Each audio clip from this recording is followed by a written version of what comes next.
Param Vijayate Shri Krishna Sankirtanam. Total world victory of Hare Krishna. My name is Sitapati Das. This is Dana Devi. And this is Bhagavad-gita 139. Hare Krishna. The Holy Song of God. Chapter 1. Observing the armies on the battlefield of Kurukshetra. Arjuna Vishad Yoga. Text 39.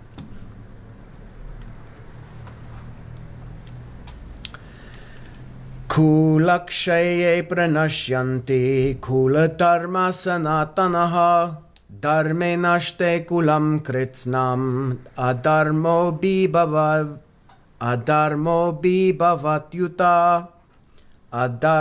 bhibhavatyuta kula-kṣaye And destroying the family praṇaśyanti become vanquished. kula-dharmāḥ The family traditions, sanātanāḥ eternal, dharme religion, naṣṭe being destroyed, kulam family, kṛtsnam whole, adharmaḥ irreligion, abhibhavati transforms, uta. it is said. Translation. With the destruction of the dynasty, the eternal family tradition is vanquished, and thus the rest of the family becomes involved in irreligion. Purport by His Divine Grace Srila A.C. Bhaktivedanta Swami Prabhupada. In the system of the varṇāśrama institution, there are many principles of religious traditions to help members of the family grow properly and attain spiritual values. The elder members are responsible for such purifying processes in the family, beginning from birth to death. But on the death of the elder members, such family traditions of purification may stop, and the remaining younger family members may develop irreligious habits and thereby lose their chance for spiritual salvation. Therefore, for no purpose should the elder members of the family be slain. Kula-kṣaye praṇaśyanti kula-dharmāḥ sanātanāḥ dharme naṣṭe kulam kṛtsnam adharmo bhibhavaty. With the destruction of the dynasty, the eternal family tradition is vanquished, and thus the rest of the family becomes involved in irreligion. Om Jnana-timirandasya Jnananjana Shalakaya Chakshur Unmilitam Yena Tasmai Sri Gurave Namaha. Kula-kṣaye, the destruction of the family, as we heard in 3 verses now, 37, 38, and now 39.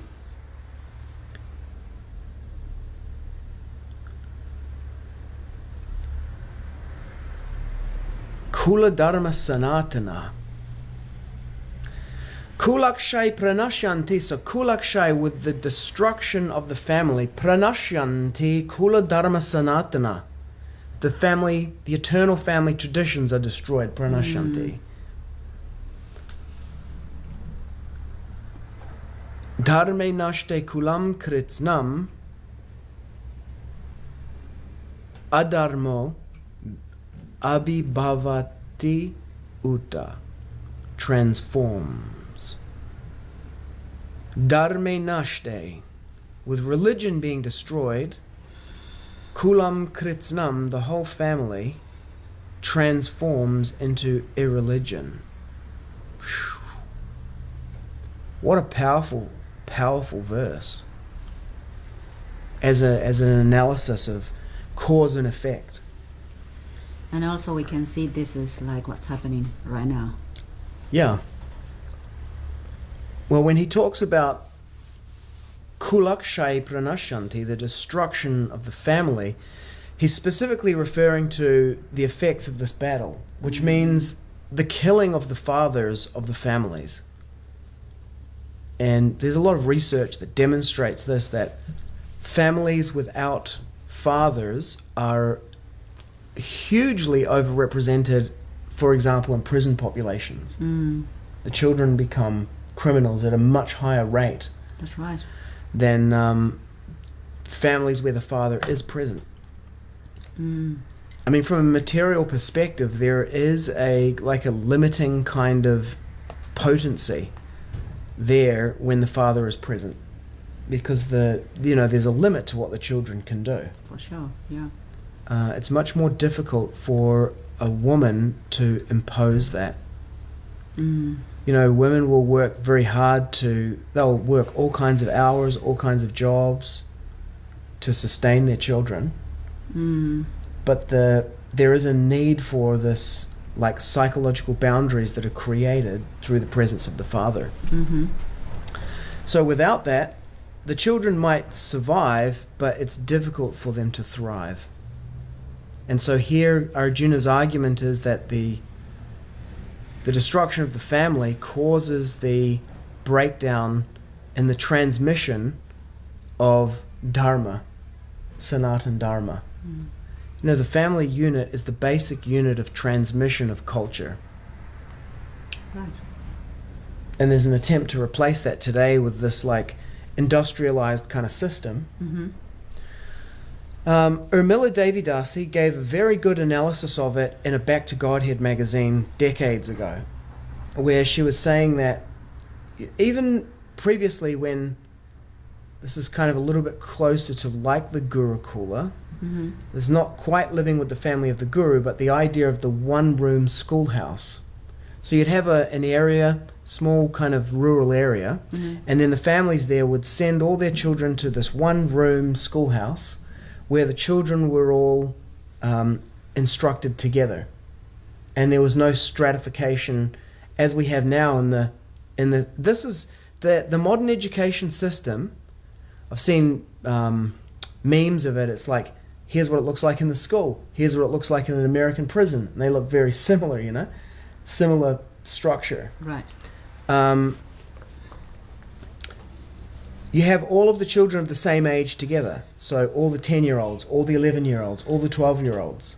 And that creates this thing which is like these youth gangs, extreme peer pressure, Instead of being in a mixed environment, you're a 10-year-old, and there's a 13-year-old, a 16-year-old, and a 4-year-old, or Mm-hmm. a 5-year-old, or whatever, in this one room together, and there's a natural kind of structure and a hierarchy, Mm-hmm. and you're learning and you're teaching, and it's kind of like being part of a family. Right, yeah. Instead, we have this thing where it's like factory farming, where you put all the chickens into the cages, and you have 100 10-year-olds, Mm. Well, the one school that Prahlad went to had 3,500 students there. It was it's just huge and industrialized. Right, yeah. And the design of the system is to prepare them to work in a factory. Mm. There are bells that ring, you go to your lunch break, you come back, you go back to work. So Yeah. Mm. it was the Industrial Revolution that did it. The parents moved to the city, the children started, what do we do with our children? They put them into these schooling systems that train them to be workers inside the new industrialized economy. Yeah. Mm. Stratified. There's many aspects of that system that are problematic. Mm. So this is Arjuna's argument against fighting. Oh, that was the other thing that Urmila Devidasi said in her article. She said that they become like a youth gang. So, you get all the 14-year-olds together, and you can see it in the children. Yeah. They develop this 14-year-old mentality because they're surrounded by so many of them. Mm-hmm. Whereas normally in human society, they would be integrated in a larger group, because humans are socialized as animals. Mm-mm. And you put them all together, and they I'm kind of drifting a little bit, because I'm thinking of our cows, and how they were removed from a herd, and then Yes. they're all kind of the similar age, but Blossom's slightly older, right? Mm-hmm. But then there's no one older than Blossom. Mm-hmm. So it leads to a distortion in the in the way they develop. Right, yeah. If those cows that we have were all part of a larger herd with many different ages there, their socialization would be different. But we kind of function to some degree like the elders of that herd, because we're higher in the pecking order than they are. Right. Yeah. Something that you want to say about this? Here, the importance of elders and family structure. The elder members are responsible for such purifying process in the family, and that is true because they impart wisdom, and they've been through many things in life, failures, winning situations, and they know how, according to the nature of the child, they will be able to direct them, contribute to the raising of the children as a grandparents. And it appears, well, different families, different cultures, it appears that some grandparents have so much to do in the psychological, emotional, spiritual being of a child. They develop some closeness with the grandchildren. And the grandchildren can see back, I remember my grandfather doing this and saying this. I remember my grandmother doing this and doing that. So they are guiding themselves because they are noisy. Motorcycle gangs are extremely prevalent. the new tradition. Yeah. And then in that sense, the parents of these children, they have a little bit more of a space to do things while the grandparents are taking care of them, because these children, while they're growing, they need that emotional nurturing.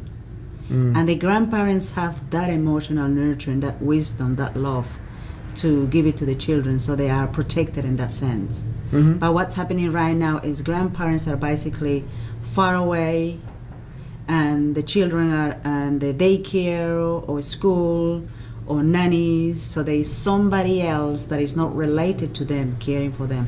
I'm not saying that the carers are bad people or anything, but it's just that relation, the unity of the family, the culture of that family, it's not intact anymore.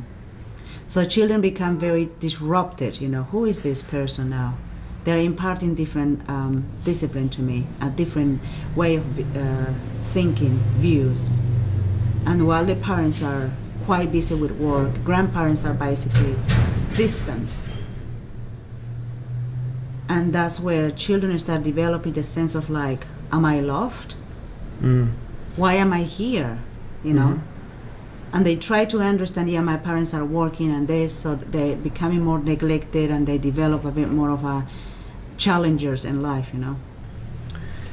Another thing I realized when Prahlad was born, or as he was growing up, was that, if you start having children when you're 18, that's the best time. Because you're still a child? No, because you see, because the whole thing now is like, it's all up to you. You have to basically be like the great-grandparents, the grandparents, and the parents to the child. And so, I have to wait till I'm mature enough to be able to do it. But your role really as a parent, biologically, if you look at it biologically, you have the child at a very young age, you're very close to the child in age, in reality. So you can actually become like very good friends as they get older. Because you are close, very close. And then so you're 18, that means that your parents are like 36, the age at which now we consider people to be parents. So they're the grandparents. Then you have the great grandparents are another 18 on top of that, so that'd be like 40, 52. So you would have 4 generations deep, all focusing on the development of that child. And if you have a look at the battlefield here, you have Bhishma Dev, the great-grandfather. Pandu and Dhritarashtra are not there. And that is significant also in what's happening here. Then you have Duryodhana and Arjuna, Yudhisthira, the Pandavas. So that's 3 generations. And then you have their children fighting on the battlefield. Abhimanyu, the son of Arjuna, is fighting. 4 generations deep. So you have 4 generations actively engaged with each other. You can see that. Today, great-grandfather is like someone that, when you're a small child, is this extremely old 100-year-old person, right? Because of the way that it's all become stretched out. But by design, human biological design, it's much shorter. And, you know, people are like, oh, there's no way if you're 16 or 18, you're old enough to be able to have children. But that's because the idea is that it's all up to you. But in terms of the family, there's no problem with the family having more grandchildren, great-grandchildren at that age when the entire thing is vertically integrated. Now, with this, I mean, Arjuna's pointing towards what will happen as the outcome on the battlefield, but the actual cause of the battlefield here is that rupturing in that third generation above, which is you got Bhishma Dev, and then Dhritarashtra and Pandu are conspicuous by their absence from this battlefield. And then you have Duryodhana and the Pandavas, and then their children. It's that rupture in that level there, the Pandu Dhritarashtra generation, that has led to this problem here. That rupturing. And there's various circumstances around that. You know, Dhritarashtra's disability and disqualification from being the king because he was born blind. Right. Pandu's curse that he couldn't have children. And then subsequent having children later, you know? You know, because they're kind of like, just to reiterate from yesterday, the wife has some magical benediction that she can have children. How come that only showed up? Why did she only mention that after they left into the forest? Why didn't she say something while they were still here? Why didn't she say, I have this benediction, and according to religious principles, the child that is sired in the womb of the husband is the child of the husband, irrespective of who the father is, according to Manu. She could have revealed that at any time, but she chose to reveal that after they'd gone into exile? Come on. You want us to believe this story? Ridiculous. These children are not really the children of the Kuru dynasty. You know, that's the kind of argument that was being made there. So there's a complex confluence of circumstances around that generation, but it's the break in that generation that has caused this to happen. With the destruction of the dynasty, the eternal family tradition is vanquished, and thus the rest of the family becomes involved in irreligion. So, you know, this religious war in Kuru-kṣaye has its roots in that kind of problem. And now, Arjuna's like, and we're about to do this to everyone else's families? This is going to destroy society. I guess the whole play here, or the script that he's getting play, it meant to happen at the time that it meant to happen. You know what I mean? Of course, we can like assume, you know, we can question ourselves, like you were saying, you know, why didn't she disclose that? You know, she could have said to her husband, hey, husband, I have this benediction. Can we have a baby now? Because, you know, the blind king could not have a, I mean, her husband Pandu could not have children, and he was telling them, you know, I cannot have children because I've been cursed. And also my brother, I am the successor from my brother because he is disabled, so he cannot be the king. Yeah. So then Pandu leaves and says, well, I'm going to go into exile, and my brother's children will be the future kings of the kingdom. So he had left on that basis. He left with the understanding that Duryodhana will be the king, because I can't have any children, so I'm leaving.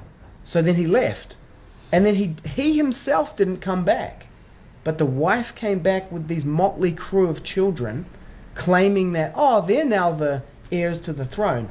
And then the people there were just like, dude, this woman is like gunning for a retirement plan here, and she wants to take over the kingdom with these children that she's collected from somewhere. If I don't remember correctly, previously, you know, the chapter 1 we were reading through, I think Pandu did not want to take part in the kingdom. He was more enjoying the life in the forest. That was his nature. And that was, you know, that's the reason why he took the wives away, and then he was enjoying life in the forest. And then... That is not in Bhagavad-gita. That might be in the Mahabharata. Could be. Yeah, we were listening to Mahabharata by Kṛtsnam a little while ago when we were traveling. So we probably heard it there in the audio book. Anyway, so it's interesting how the things are playing up now, and it's touching like the family unit of how important it is these days. Yeah. And you know, now we can observe in Kali Yuga, if we want to apply here in Kali Yuga where we are right now, like families basically destroyed. They're just hanging by a thread right now. Yeah. And now the Asuras are trying to kill the families. Now they are disrupting the growth of children, you know, with all of this propaganda of like, oh, you know who you are, you can change, or you can have like a surgery and change your gender. You are the body, just not this one. Yeah, you're the body, you're not this one. You can change, you know, you have the right to change it whenever you want. Child of such a young age, they can just say, I want to be this one, but they don't even understand. And they think now the children at that age can consent to such a transformation, consent such a sexual activity at such a young age. It's just so ridiculous. Before, like if we go back years back, they say, no, a child should be protected. They don't know what they're saying. They don't understand this. They don't understand that. And then bam, in 2020 or 19 or whatever, there's no, children can decide their gender. Children can have sex with adults or this or that. Is like, wow. Yeah. So also, at the same time, let's inject all of the old people with this experimental thing, you know, and then next minute it's like excess deaths are like exploding, incidence rates of cancers are exploding. It's like, it's I agree, cull the useless eaters. I can understand completely why. As an Asuric administrator, it is exactly what I would do. I'd get rid of all these people, and then the other thing I would do is I would eliminate. It's a number of things. It's economic culling, because all these useless people who are not economically productive are costing money. Birth rates are down, so you know you're going to have a massive burden of the old people being supported by these young people through this system.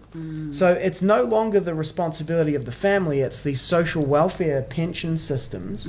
So it's a systemic adjustment. It's like we just need to cull. We need to, you know, let go 9,000 workers across the workforce, you know. We need to reduce the herd size by, you know, 100,000 head of cattle. It's exactly the same thing. And then at the same time, let's get rid of the old ways of thinking and the people who are, you know, in the past, you know. And now we can get like AI to teach children to read. That's Bill Gates' new thing, you know. Artificial intelligence can teach the children to read. So they can become completely indoctrinated. Yeah, they're making parents obsolete now. Yeah. It's like, you produce this child, so we take care of them the way we want it. They will do whatever we want them to do. Yeah. Parents, you're out of the picture. You cannot consent anymore. The child can consent now.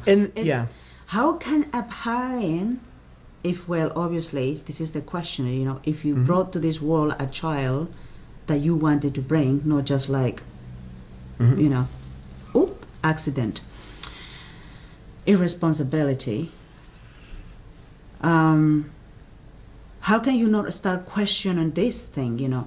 Why are we allowing these people to take care or to make you obsolete as a parent and then take charge of your children?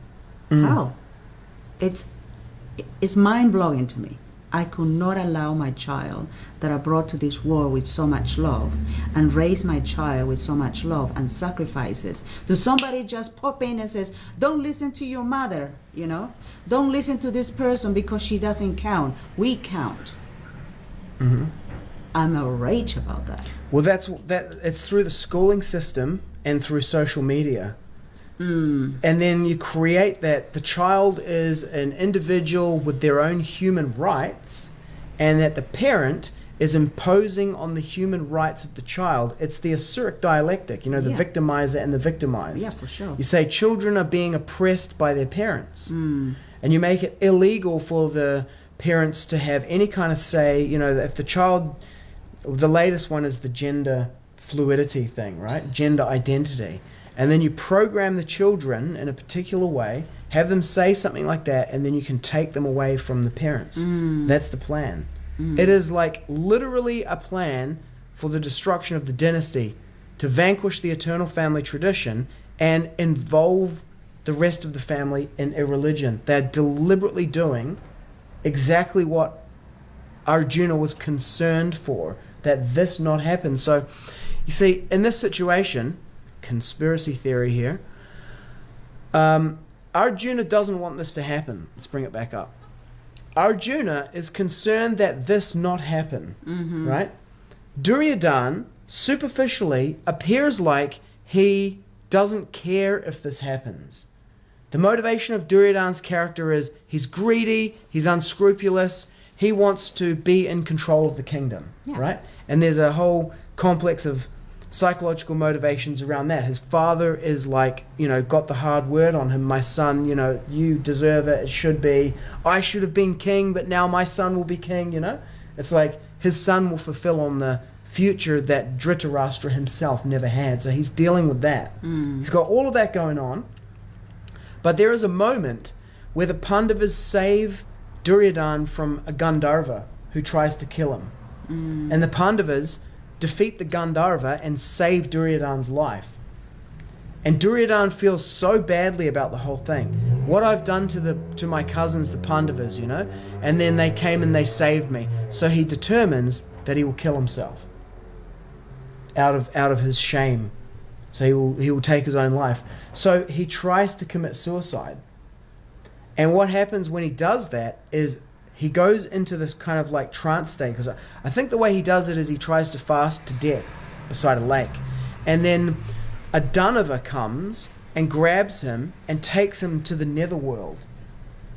And then he finds himself in the netherworld, and he's sitting in front of this table, and there are something like 12 hooded figures around the table.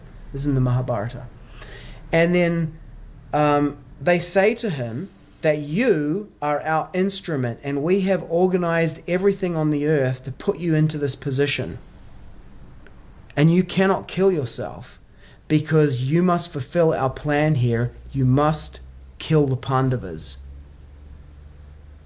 And then he wakes up beside the lake again, and he kind of can't remember anything about what happened just then. It starts to fade away from his memory. The only thing he can remember is, I must kill the Pandavas. So he himself is the pawn of a much deeper, much darker agenda that is being executed on the surface of the earth by hardcore, atheistic, asuric entities who are non-human. It is a non-human, it is an inhuman, non-human, masquerading as transhuman progress agenda being propagated against the human race. That's correct. Yeah. You were saying before about the idea of these certain entities right now on planet Earth trying to get rid of these human beings that are not productive.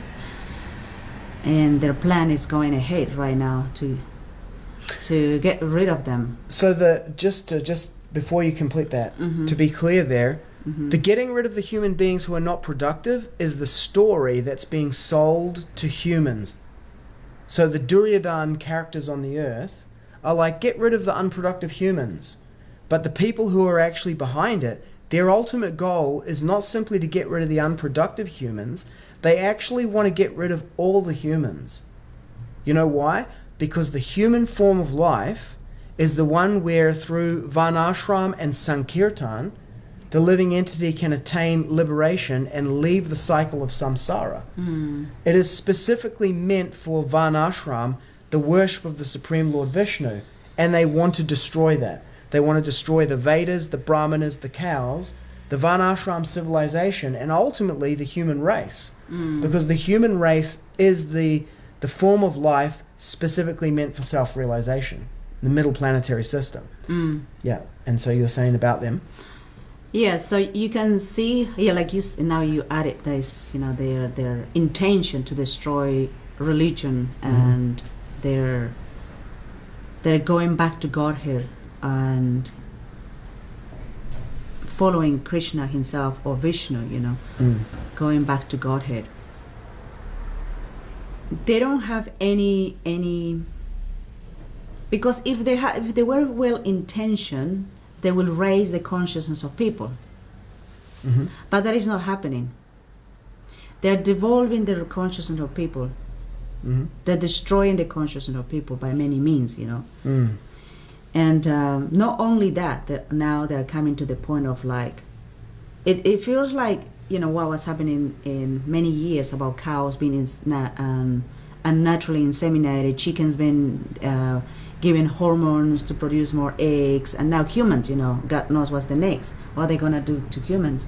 Now they're already attacking our children, saying, oh no, you can decide whatever you want, you can chop your genital and add something else to that. Mm-hmm. Or no, you are, the age of 5 or 6 years old, you can have sex with this person or that person, you can say yes to that. They're already bringing books to the schools like sexualizing the children, and it is basically the aim, the human beings are treated now just like any item, any animal can be inseminated, do whatever they want. Chickens can be in the farm and just given in this industrialized farming thing, they can give them hormones just for them to produce, and age, you pass this time of age and then you can be, destroyed. Mm-hmm. Mm-hmm. Yeah. There is no such a respect of the intelligence of human beings, There isn't that. And now what are we doing as this is happening? We're realizing that. What are we doing about it?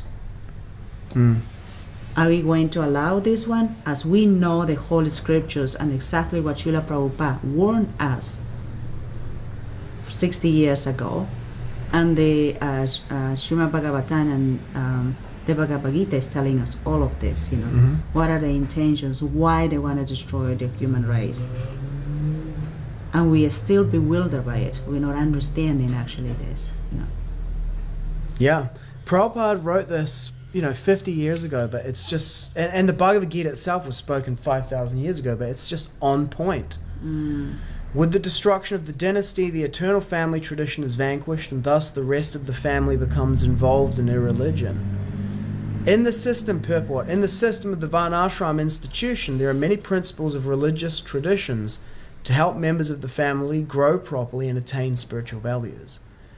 The elder members are responsible for such purifying processes in the family, beginning from birth to death. But on the death of the elder members, such family traditions of purification may stop, and the remaining younger family members may develop irreligious habits and thereby lose their chance for spiritual salvation.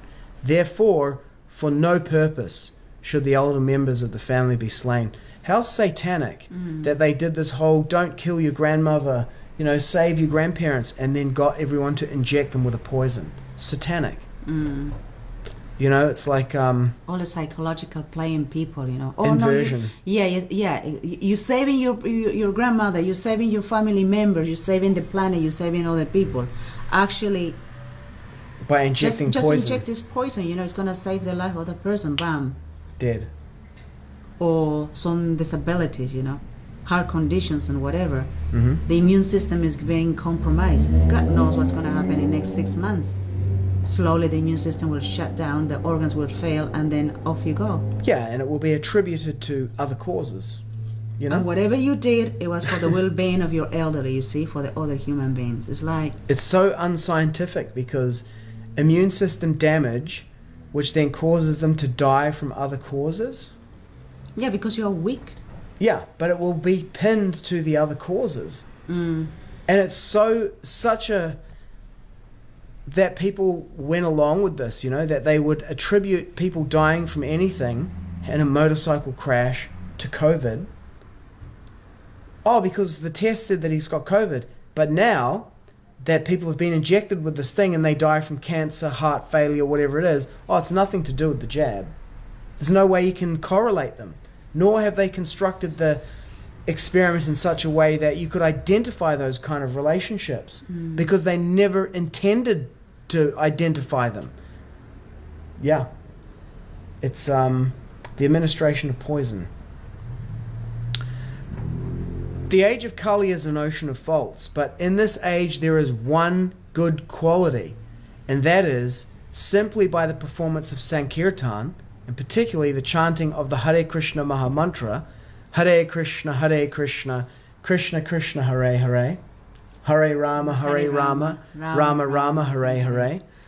Yeah. One can attain the perfection of life.